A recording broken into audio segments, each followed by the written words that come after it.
What's up, Carolina fans? You're listening to the Carolina Sports Update here on IE Sports Radio, your direct feed for all that is sports. We're a little slow this time for pro sports, but we got a lot going on in basketball, college basketball. So we'll talk a lot about that and dive into a few of those games. Talk just a little bit about some upcoming off-season moves for the Carolina Panthers. And, of course, we'll talk Hurricanes, Hornets, even some goings-on for the Charlotte FC. All that and more here on the Carolina Sports Update with the IE Sports Radio Network, your direct feed for all that is sports.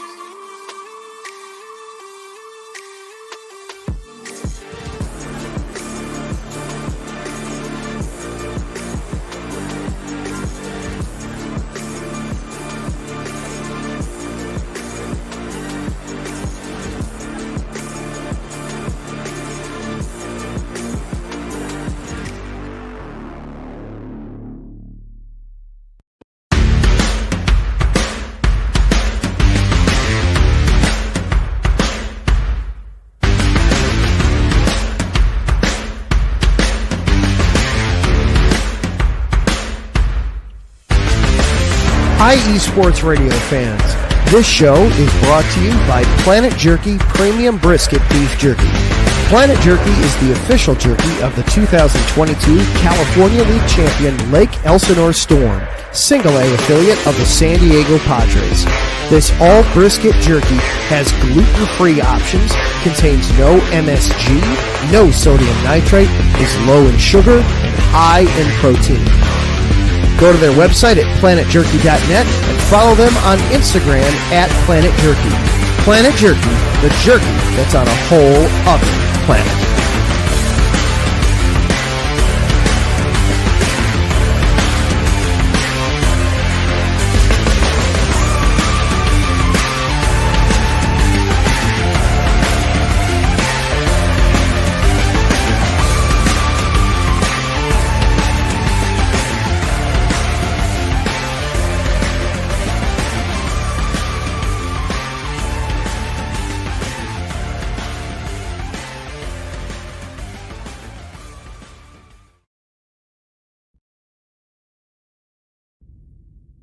Rise and shine.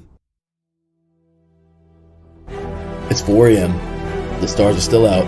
The sun is beneath the horizon, but it's time to punch in and go to work. The comfort of your warm-ups turns into the grinding out of your reps as the clinking and the clanking of the plates create a symphony of euphoria. There's no other feeling like it. Earn it, burn it, and take what's yours. IE Sports Radio has proudly partnered with Vital Apparel, a brand that not only fits great, but also promotes and donates to mental health research. Use our code IESR to get 15% off their comfortable and inspiring gym wear and help them on their amazing journey to support mental health. Go hard, take part in your iron therapy, and be strong. Because when your mental health is as strong as you are, there's no telling how far you'll go.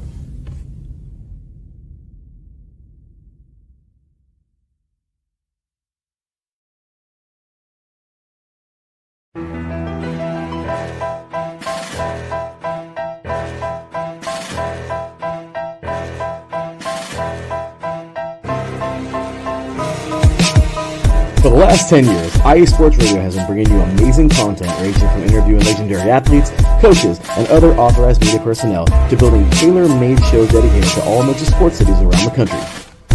Make sure to follow us at IE Sports Radio on X, Instagram, Facebook, TikTok, and YouTube to keep up with the latest in sports and with all of our shows. Also, make sure to check out our daily updated website at iesportsradio.com. At iesportsradio.com, you can see our daily show schedule and check out all of our show pages with personal bios to learn a little bit more about each of our awesome hosts. In addition to our show pages, you can catch the IE Sports Radio blog, Hall of Fame, Fans of the Month page, and our merchandise shop including t-shirts, tank tops, caps, long sleeves, hoodies, and more. For now over a decade here at IE Sports Radio, we've continued to be by the fans, for the fans, and we thank you all for your support and for making IE Sports Radio your direct feed for all that is sports.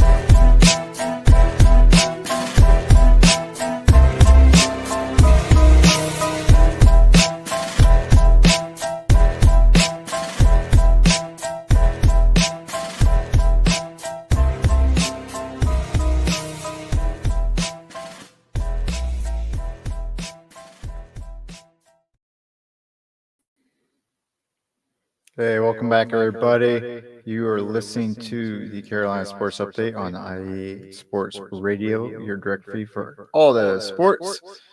All right, let's kind of start getting into it, talking a little bit about some of our pro sports updates. As we talked about last time, Carolina Panthers have finally wrapped up their football season. Ended on a positive note. If you look at winning when you're in a down year as a positive note, some people might see it as a negative, given the fact that with that win over Atlanta, Carolina slipped back in the draft from number 6 to number 8. And if you look at this year's draft in particular, a lot of people might see a little bit of a drop off, right around that mark. Depending on how you look at it, where you rate prospects, you probably see the drop somewhere around anywhere from 6 to 10. So being in that top 10, I think this year is kind of critical, and being probably in the top 5 or so, even more so. But Carolina, the Panthers, obviously not up quite that high this year. Again, depends on how you look at it. If you want to improve your team and be a team that's about winning and getting out of those top 10, top 5 situations that the Panthers have been in for the last several seasons, this is a good thing. But if you're trying to acquire as much talent as possible and you still think there's a long ways to go, you're probably not as happy about it. But in the event, I think personally it's a good thing. I'm really encouraged by the way the team finished off the season.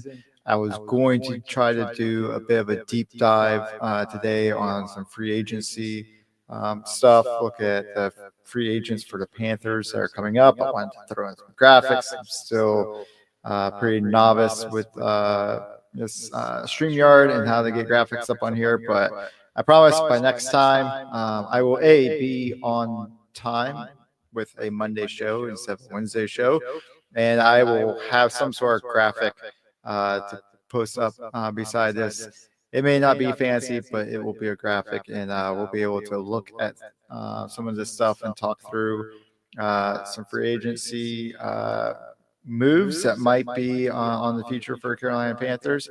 I'd like to talk free agency first, and then I want to get into what I really enjoy doing and looking at is the draft, team building through young players, bringing in new people, and trying to build up this team. But let's just do a quick rundown of some, I think, key free agents that are coming up at the end of this year, unrestricted free agents the Panthers are looking at. First one, the top ones, quarterback Andy Dalton had, a pretty good year for the Panthers. I think got them their first win of the season, and a very good display against the Raiders. One of the more convincing, probably the most convincing win of the season. I know Bryce Young had some really good games. He had a tremendous game against Atlanta, accounting for 5 touchdowns, 3 through the air and 2 on the ground himself. But still was an overtime victory against Atlanta, who essentially I think probably had also given up by the end of the fourth quarter, given that once they saw that Tampa Bay had won and were in the playoffs, and Atlanta was going to be out regardless of their win. But still, victory for the Panthers. And then that was a runoff touchdown scored by Miles Sanders for that W. So really, even it's been one of the things, like even with as well as we've seen Bryce Young play, and I'm encouraged by it. I think we're seeing a lot of good stuff, despite the fact that I still have my reservations about how good he can be, in particular with his size and how long he can last. Still saw a lot of really great play coming from Bryce Young down the stretch this season. However, still also saw a lot of one-score games, a lot of walk-off field goals. In two of the victories were in overtime with walk-off touchdown runs. So really kind of nail-biters and not very decisive. As much as I enjoyed his 4 wins, I really wish a couple of them could have been closer to what we saw from Andy Dalton against the Raiders and that team against the Raiders, where it was fairly convincing. Panthers led pretty much through the entire game. And even when the Raiders threatened a little bit towards the end, it still really wasn't enough of a threat to be that concerned. And so, the most dominant win, I think, of the season. Obviously, after that, it kind of started to slide down over the next, 2-3 games. I think even though, like, against Cincinnati, they had a fight in that one for a little while. And then from there on, continued to slip. Had a terrible game, I think, against Atlanta it was. But still, saw a lot of good stuff from Andy Dalton. Well, I don't know if we're in the position where we'd really look to bring him back as the backup. Panthers may want to do that just to keep that veteran presence there in the locker room. And I'm sure, from my understanding, he'd probably want to come back and continue to do that. So something to look at there. Could also look at drafting a late round quarterback to fill in as a backup going forward. So we'll see how that goes. Two other key UFAs at center, Austin Corbett, who was the designated starter going into the season until he was injured, and Brady Christensen, who filled in for him after the injury. Had some starts. Christensen probably not quite as good as Corbett, although he did also have a pretty good season down the stretch, performed pretty well. We can get into some deeper numbers on the next episode to see, to what extent maybe compare against each other and look at what the Panthers might want to do for that position going forward. Because outside those two guys,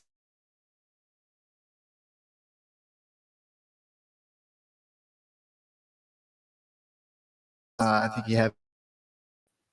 All right, sorry, dropped there for a second, but I think I'm back up. So you got Cade Mays, also at center, and will be a restricted free agent coming up. So a lot of questions, a lot of up in the air, even more so than what we had at the beginning of this season. Hey, thanks, Taryn. Appreciate the shout out there in the chat, man. And we'll see how it goes this offseason with center. I think we did really well getting two very strong, very capable guards. We've got two, it looks like, really good tackles on either side. So now we just need to shore up and make sure we've got a reliable center locked in for the next couple of years going forward. Let's see some other notables. A couple tight ends. I think stand out here. Tommy Tremble, Ian Thomas. I think we could let Ian Thomas go and really not miss him at all. I often forgot he was part of the team during his injured reserve time, and even when he came back, I think it was essentially a non-factor.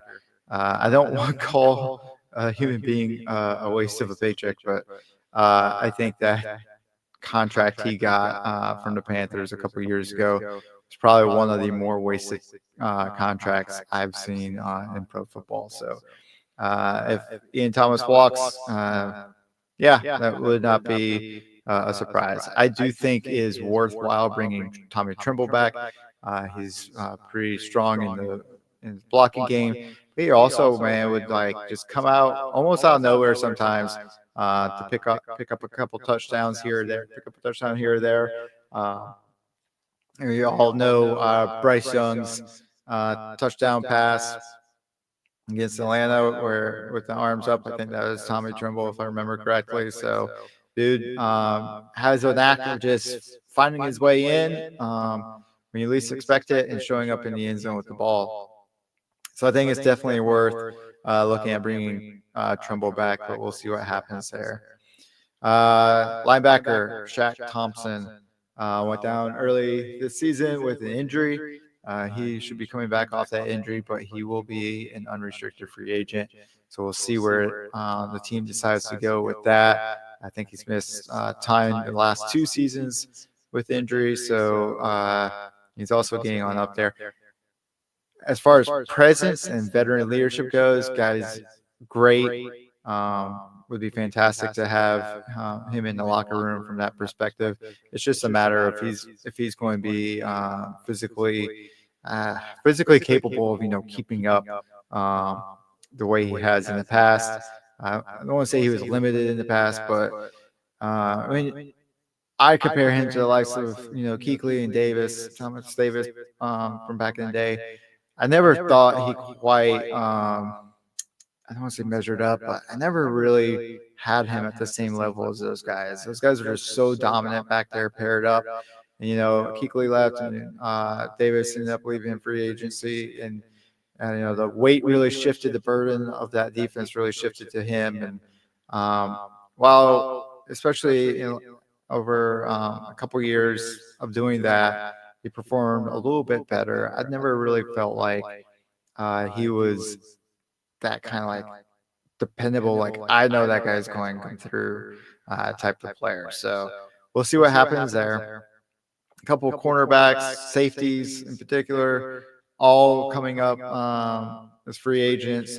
Looking at Mike Jackson, who Carolina picked up from Seattle at the beginning of the season. He's had his moments where he's given up some key plays, a couple of touchdowns, some touchdowns here and there, but I think overall body of work is really strong, and I think should at least look and see what he's going to be asking for, see what we can get away with to bring him back. Caleb Farley, as much as I loved him coming out of the draft, and I really think he's a super savvy, very smart player, just needs some time to be healthy and get reps and get out there and play. Probably don't see him coming back unless it's maybe a practice squad type of deal and he gets called up from time to time.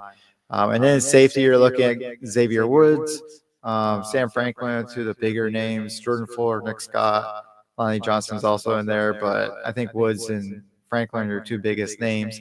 Probably only bringing one of those guys back. I think consensus would probably lean towards Franklin, but we'll have to see about that. Punter Johnny Hecker is a free agent, oddly enough, as his long snapper JJ Jansen. JJ Jansen still playing. What was that? Seems like an eternity ago when Matt Rule was still here, and we drafted a long snapper out of Alabama just to be cutesy with our picks, and still playing JJ Jansen. Hey, bring him back. If he's ready to come back, if he wants to keep kicking it, bring him back. Don't see how you can really drop off at this point or too badly as a long snapper, but all about bringing him back on a friendly deal. And Johnny Hecker, with as much work as he's gotten over the past 3 seasons, he's going to be dependable. He's got a reliable foot. So get that guy back in the door as well, back in the locker room as well, and let's keep him employed on the roster. A Pinheiro, also a free agent. I don't know. Like at one point at the beginning of the season, he was the most accurate kicker in the NFL history. There we go. Words are hard. He was the most accurate kicker in NFL history, and he misses some of the most boneheaded field goals I think you could possibly miss. And it's just like, what's going on here, man? So I don't know. I'm split on him. I feel like you could find a pretty decent kicker from, I don't want to say just by anywhere, but I feel like you can find kickers that can do what he does. But if he wants to come, if Panthers want to bring him back, then okay. And that's really about it. There's several other guys on this list, but I won't delve too deep into them at this point. But just names to be thinking about. Like I said, next time, my goal is to get in a little bit more in depth on some of their numbers, what they look like this season. I won't talk cap hit or money numbers too much. I have enough trouble balancing my own checking account. I'm not going to try to balance the Panthers checking account at this stage with signing players, but I think it's definitely worth thinking about what they've contributed and whether or not we're bringing back up. What up, Dreary Sportsman? Ah, shit, I got echo. All right, sorry. I will work on that. So thanks guys for the shout outs. Hopefully digging the show, man. All right, let me try to get back that way. Hopefully that helped take the echo down a little bit. All right. Again, looking for some of those, looking at what Carolina decides to do with some of those free agents. Not going to try to get into big numbers game with money, but we will take a look too at available free agents to help pick up and bolster the team overall. All right, let's change gears a little bit here. Hit the ice as you will, and look a little bit at the Carolina Hurricanes, who've been playing pretty well over the last few games. They've had 3 games since the last we talked, and they've gone, for the most part, fairly well. Most recent game, not that great. But other than that, I think we're doing pretty well here. They played the Anaheim Mighty Ducks. Let's see what you guys got. Does that help out? Gone. You have an echo going on. Are you sharing your screen? No, I'm not. That's my echo, Dre. Larry says it's gone, but if you tell me it's still there, I'll try to figure something out. Looking back again at the Carolina Hurricanes, the last game against Anaheim Mighty Ducks, not so great. They dropped that game 2-3, but after a really strong comeback in the third period, they were down 2-0. Scored 2 goals to tie that one up, only to go into overtime, lose it to the Ducks. But, overtime loss, that does earn you a point in the standings. So they were able to pull that together or pull that out. And then their previous 2 games before that, they defeated Vancouver 2-0. And then beat the Toronto Maple Leafs 6-3. So those are all good for points in the standings. Keeps them behind New Jersey by only 2 points. And looking pretty good there. The thing I like looking at this right now is it looks, like they've kind of ticked up a little bit on defense. We've talked about before. The Hurricanes kind of need those 4-goal games, it seemed like, to be able to get wins. Anything less than 3 was almost certainly a loss. 3 was kind of a toss-up, I think. And then 4 better. They definitely had a pretty good chance of winning those games. And especially to start the season off, they were hitting that 4-goal mark pretty solid, pretty consistently. So you were getting good games where, pretty good win streaks going. But then as that kind of tapered off into the season a little bit, they started to hit those 3-goal and 2-goal games more often. You started to see some L's creep in there. That's why they went from first in their division down to third. But now you see that here, only giving up 3 goals in 2 of those 3 games, and then shutting out Vancouver completely. So really great. Really good to see that trend starting up. Hopefully it continues. A sign of some stronger defense going on there, and the Hurricanes can keep that up and get back on a good win streak and start building up those points in their division. All right. Charlotte Hornets now looking a little rough as per usual, but also more unusually, a lot of postponed games for Hornets, unfortunately, due to the Southern California, particularly Los Angeles wildfires. They had games scheduled against the Lakers and Clippers out in LA. Again, unfortunately, both of those had to be postponed due to the fires out there and everything that's going on.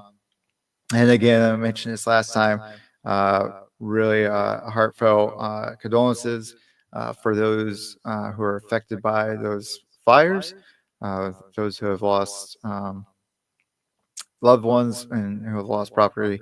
To that, hope that those people who are still out there are safe, finding a way, listening and following, warnings to get out of areas when they're, when those warnings go out.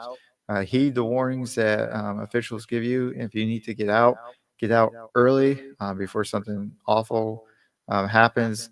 I know I've been in places before where there were some dangerous things going on, so we made sure we got like my family out before in the past. We lived in Japan during some unprecedented times with the earthquake and tsunami, so I got my family out when we weren't really sure where things were going in that situation. If you're not really sure where things are going, it's always best to get yourself out and be safe. But so for all those folks out there, really praying for you, hoping you get through this safely. But for the Charlotte Hornets, I'm unable to play those two games, but they were able to travel to Arizona, get in a game which would make it a back-to-back game with the Phoenix Suns. Played pretty well through most of the game, actually. Went into the fourth quarter leading this game and down to the final minutes before Phoenix was able to rally. Big games from the likes of Kevin Durant and and Devin Booker. Booker having 30 points, Durant throwing in another 27, able to rally in the late stages of the game to get past the Hornets. So, kind of another hit there for them. Their next game will be at the Utah Jazz. That is tonight at 9 p.m. Sorry, I forgot to bring it up earlier. Carolina Hurricanes, their next game at Buffalo against the Sabres, also tonight at 6 p.m. as soon as this is over. So once this is done, make sure you tune into them, check out some Hurricanes, and then if you can, maybe throw on the dual screen, pull up the Hornets game. There should be new ways, I understand, to be able to watch the Hornets games for free. So if you don't know about that, try to look it up and find out how to follow along with the Hornets and check out those games. A bright spot, though, we've talked about with the Hornets is their young talent, and no better way to demonstrate that than LaMelo Ball is likely to start in the NBA All-Star game coming up. So some good news there for Charlotte, as long as they can keep him in the building, I think. But should be like I've said before, should be a good cornerstone, a good way to kind of start building that foundation for the team and hopefully continue to improve their position. Like I've said before, really would be an awesome time to maybe as I'm getting back to North Carolina and kind of maybe even the Charlotte area, hopefully seeing this team come together and put together some wins and start cheering for a hometown NBA team.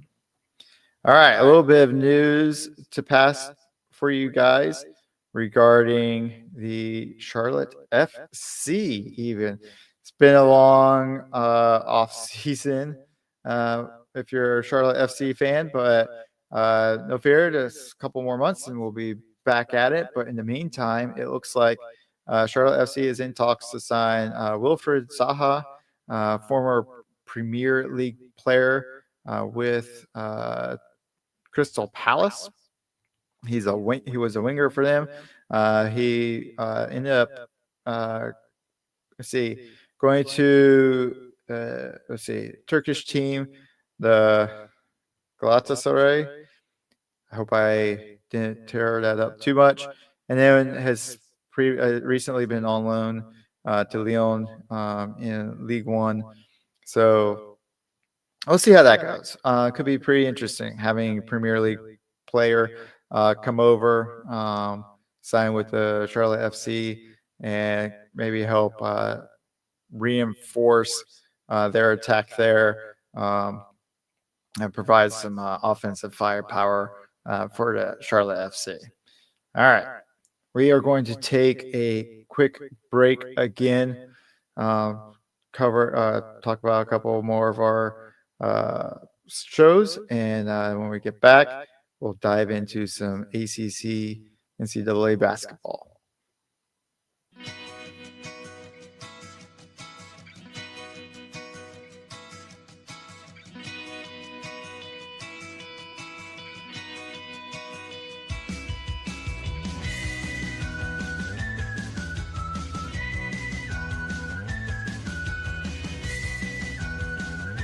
Hey, Cleveland and Columbus sports fans. This is Jen D, host of the Show of the Land on IE Sports Radio, your direct feed for all that is sports.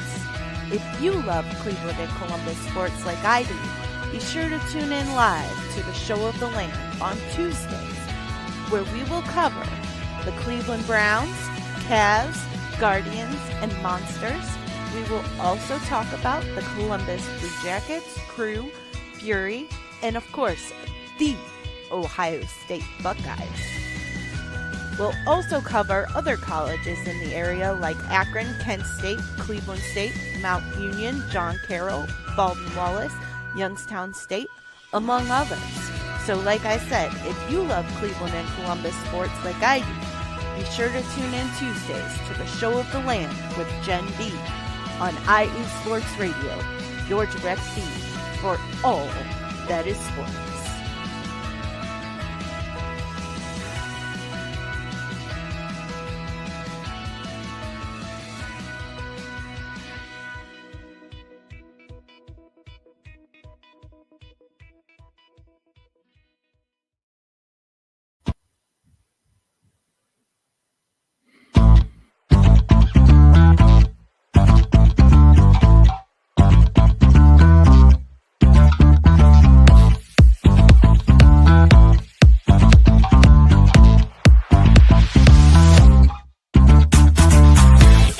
Hey there, IE Sports Radio fans. Be sure to check out our sponsor, Seal the Deal Wax Seals by Cecilia B. You just finished your very own wedding or baby shower invitations and you're looking for that extra special touch? Maybe you just wrote a letter to a relative or a friend and you want to add to their smile when they receive it. Then seal the deal with Cecilia's handmade sealing wax stamps for your invitations, letters, and gifts. You bring the deal, we'll bring the seal. You can find them on Instagram at sealthedeal_wax stamps and on Facebook, Seal the Deal Wax Seals.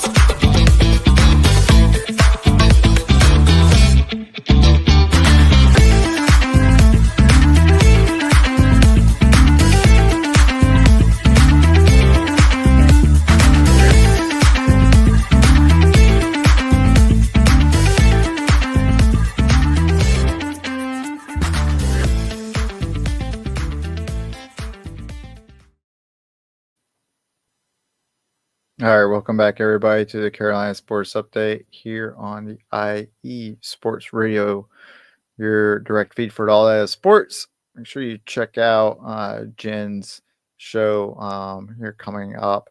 In particular, Ohio State playing in the College Football Championship.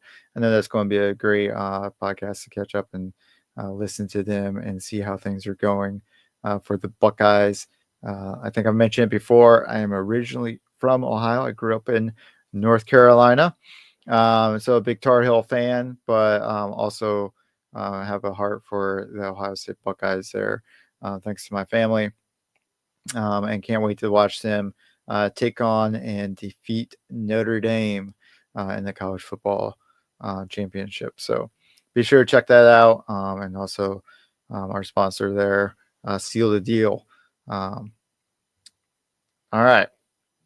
Let's talk a little bit of college basketball. Let's just jump right into it. Some North Carolina Tar Heel basketball taking on NC State Wolfpack. You know, we always talk about as Carolina fans, it's not a rivalry with NC State. and kind of in particular with basketball. We usually don't see it as that tough a game, but I knew coming in this season, or as this season started to progress, I knew this could be a really difficult game, especially in Raleigh. And with the way this team seems to be structured, I talked about the fact that you're going to have some nights like they did against SMU, where they're just shooting the ball well. Ball's going in the basket. Things look great, like Roy Williams always said, and it's just going to look fantastic. Watching the team play, you're going to get these like double-digit kind of blowout type of wins, and then you're going to have these other nights where that shooting lets you down. And if you don't have that kind of physical post presence to dominate down low for rebounds, for putbacks, to take away the other team's interior, then you're going to struggle. I think that was kind of one of these games. Saw a really quiet game from Davis and Cadeau. Both of those guys. Let's see, what do we have? Davis, I think, finished with 11 points. RJ Davis finishing with 11 points. He was only 1 for 3 on 3-point shots, 5 for 13 overall. So definitely not a great night for him by any means. Same thing for Cadeau, 2 of 9 overall, 0 for 3 from 3-point line, from the three-pointer. And finished with 4 points. So, two of your guards that really, I think we're expecting to help carry this team, having very quiet nights. Fortunately, Ian Jackson, freshman, continues to have fantastic games. Had a really good game that night. Scored 21 points overall. He was 5 of 8, shot over 50% from 3. And so very strong game to help carry the Tar Heels through most of the game. But it was Jalen Washington, the hero of the game, had the, down low, put in dunk, fed by Elliot Cadeau. So where, Cadeau had a slump on his scoring, really stood out for his assist that night, had 11 assists. To 3 turnovers, so great ratio there. But it will feed Jalen Washington on an incredible pass, kind of over his shoulder down low. And Washington, with no hesitation, gets it up, slams home the dunk, puts Carolina up by 2. And then on this ensuing possession is the guy who comes up big with a great block on an NC State drive that helps seal the win. He recovers the ball. I think it ricocheted off Cadeau, and then Washington scooped it up, collected that, and that was it. That finished the game. Time ran out, and that was it for Wolfpack. North Carolina wins it 63-61.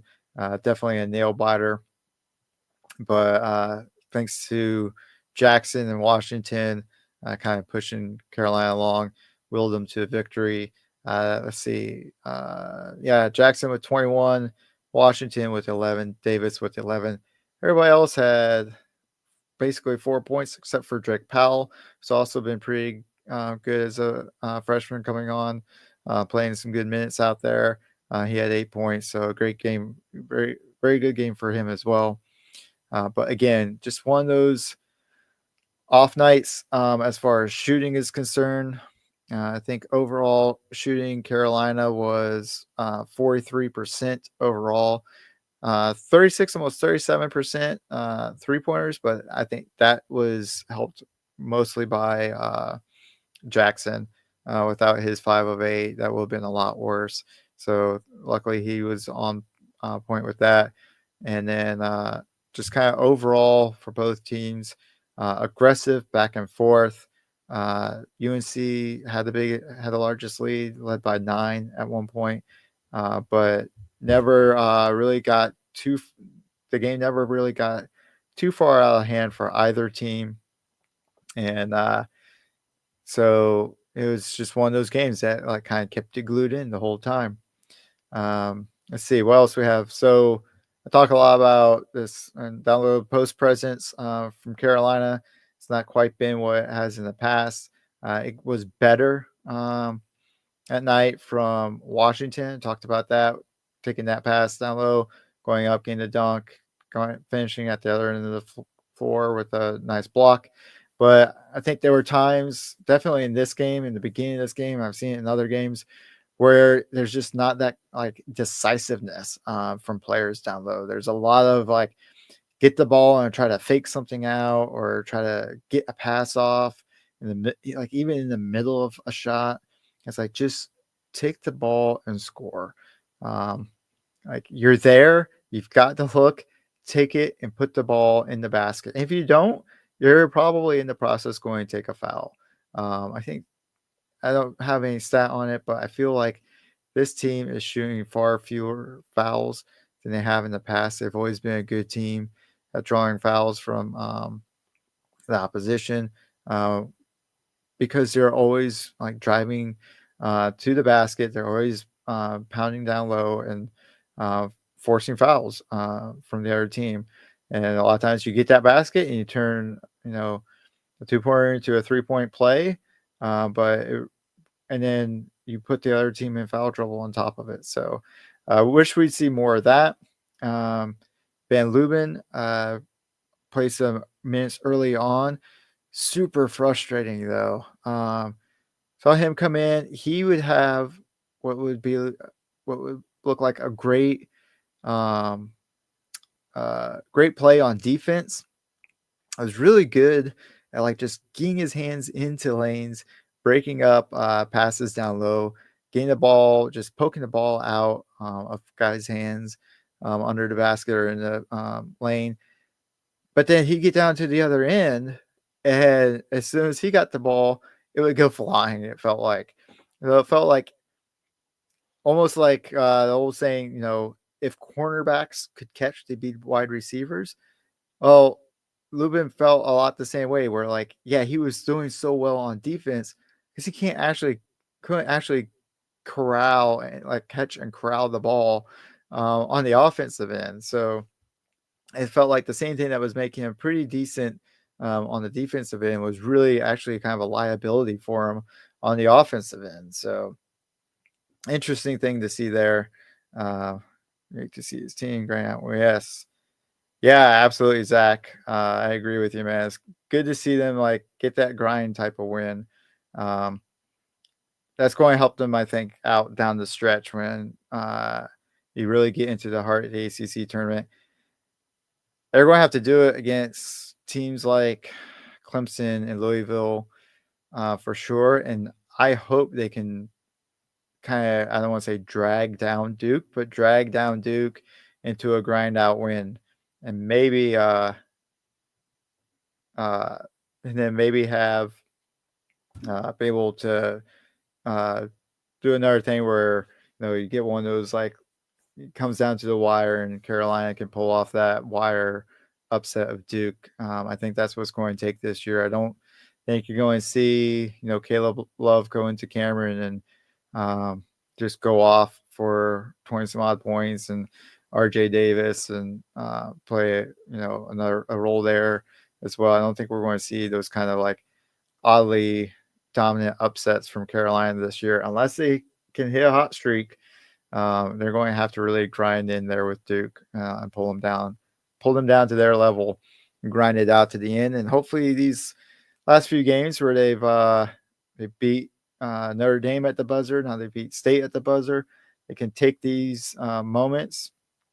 I've mentioned before, I think Cadeau in the past has shown some indecisiveness and some trouble in the closing moments of close games. Saw it against Kentucky, I think last year for sure.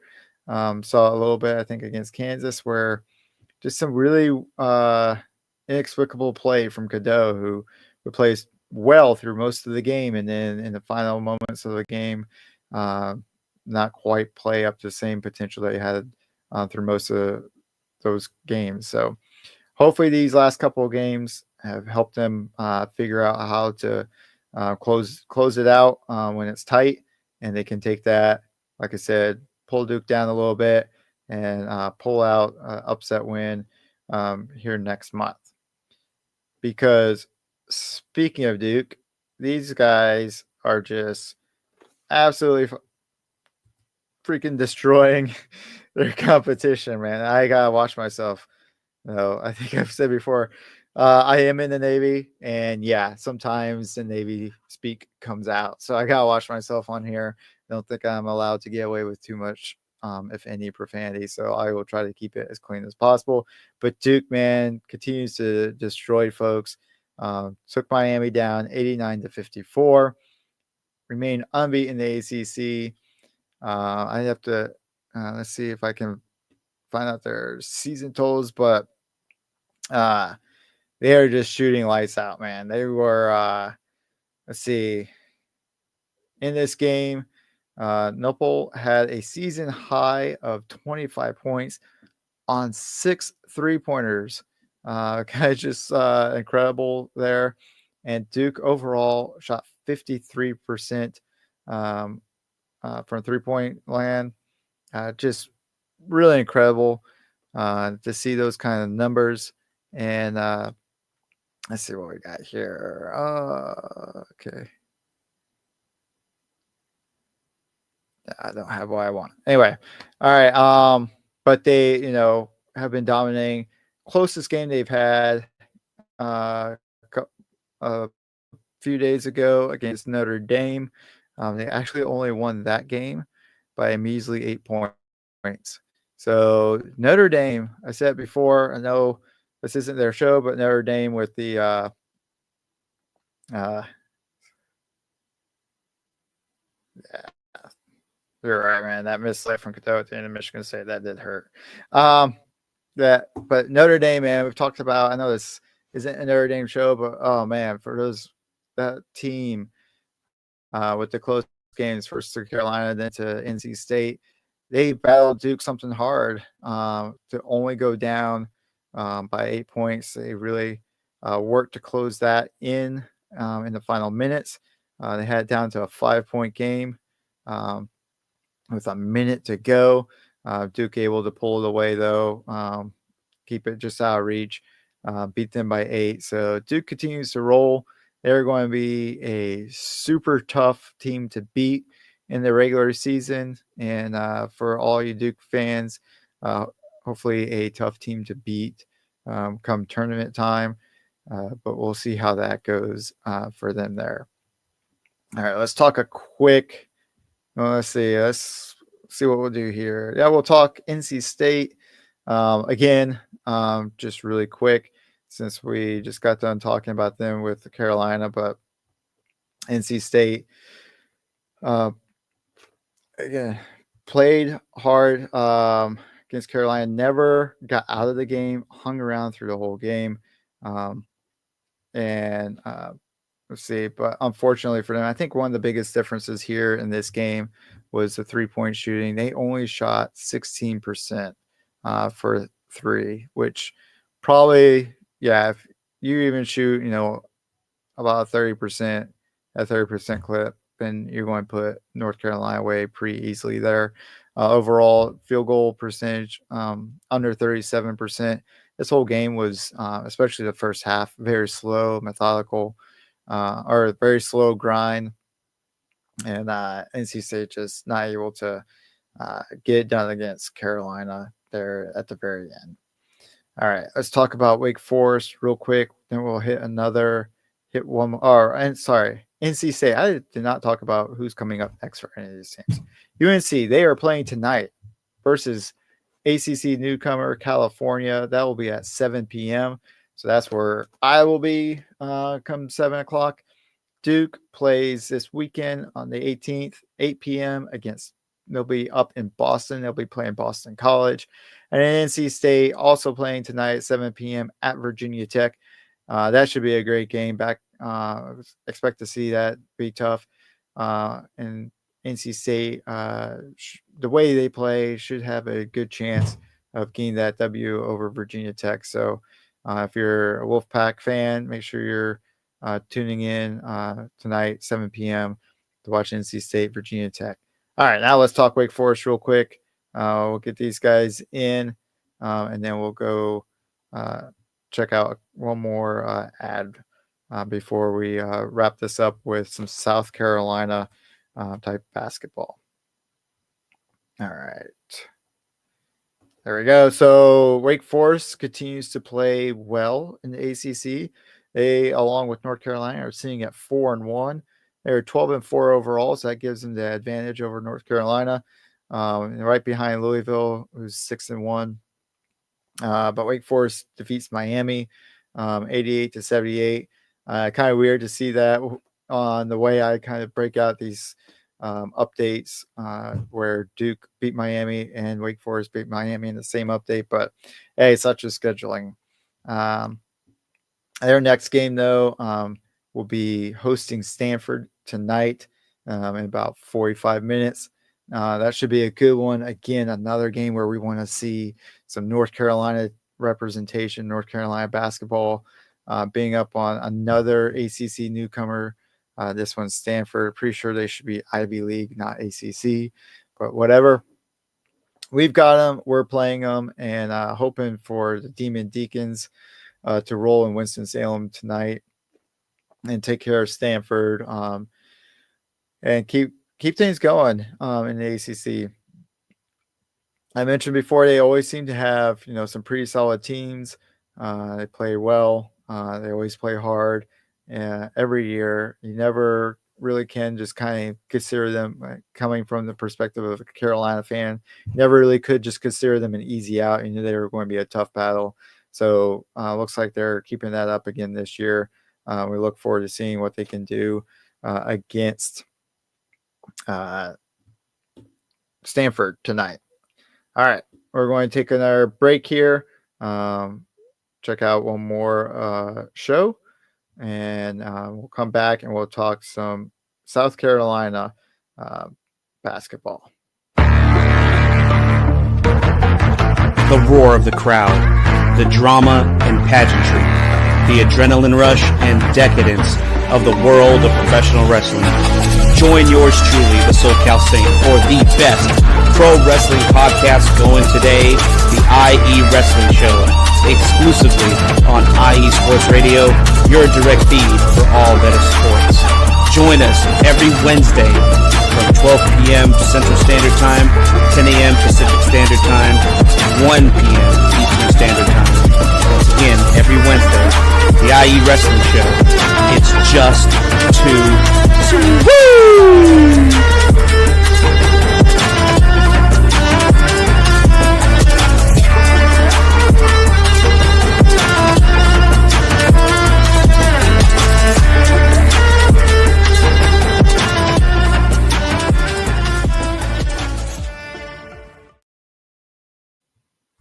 All right, welcome back, everybody. Let's talk a little bit of from our South Carolina teams. We're going to stay in the ACC for a minute. Talk a little bit about Clemson.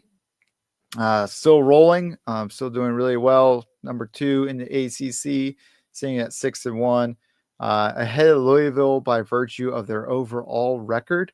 They did lose to Louisville, so I think they got into just a straight up tied record situation. Louisville would kind of take the edge from them on that.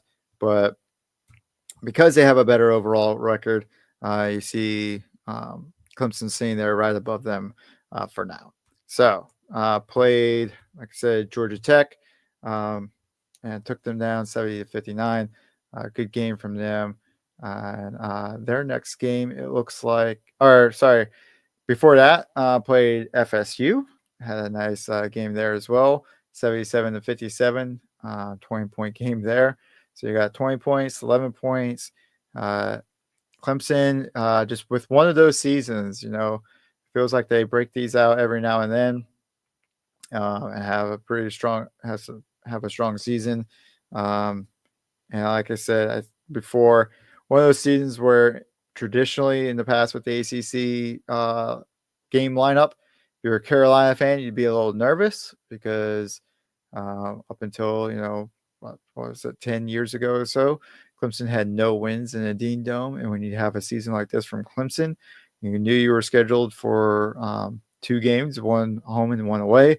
You'd be nervous about that home game because they bring that kind of record in to Carolina. You did not want to see that Dean Dome record fall. Of course, it eventually did fall, but I think they've still only won twice.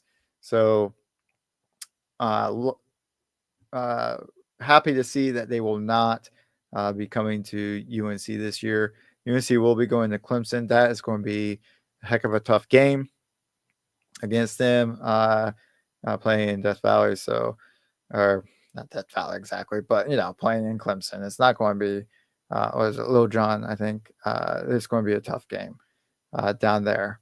So, good on them for the way they've been playing so far this season. All right, last team here, SEC. Looking at South Carolina,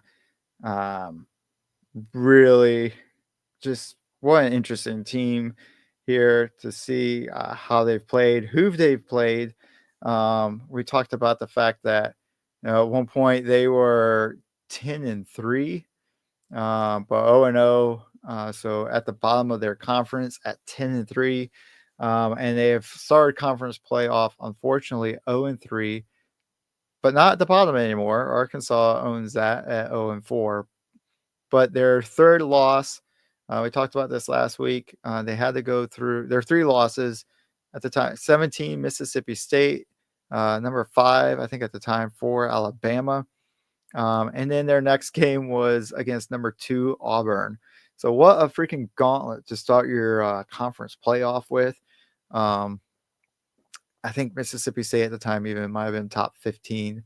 So 3 top 15 teams to start your conference schedule off. Finishing it up with the number 2 team in the nation. No wonder they're kind of sitting at the bottom right now, but you feel like they are not a bottom type of team. I can't wait to see them play some of these more middle tier teams if they ever get the opportunity. Those are Vanderbilts or LSU or even Florida here. I know Florida took down UNC earlier, and they're sitting at, it says number 5 right now, if I can read correctly. So Florida's right up there with Auburn or with Alabama, but it's such a tight window here. Florida's sits at 2-2 in the conference. So some of these middle level conference teams would be great to see South Carolina play, especially when you look at how they played against Auburn. Auburn with the late game win, 66-63 over South Carolina. South Carolina took the lead 63-62 with 5 minutes to go. And let's see. It wasn't until the 1 minute and 8 minute mark that Auburn went back. Let's see. Let's double check this stuff. All right. So yeah, 5:18. South Carolina is up 63-62. Auburn finally makes a bucket, 64-63 with 1:32 left. And they managed to finally put another couple of points on the board and seal it off at 66-63. But almost 4 minutes of back and forth, no score before Auburn is finally able to rattle off 4 points and get the win over South Carolina late. So you see that kind of play, you see that kind of heart from South Carolina, and you really hope that they can take that level of competitiveness, take it to the middle tier of the SEC, and finally start to work their way up the standings here. And instead of sitting here at the bottom with a 10-6 record, playing teams tough, but just because of the competition that they have within their conference, really having a tough time of getting ahead. All right, guys. I have hit my 1 hour mark. Wow, almost amazingly right on time with that. Like I said, next time we're going to look a little bit more finally at some Panthers stuff. We'll also, keep going with all of our other all of our other teams, and have just a good time talking through that stuff. But in the meantime, make sure you check out as many of our other stations on IE Sports Radio. There we go. Make sure you check out our other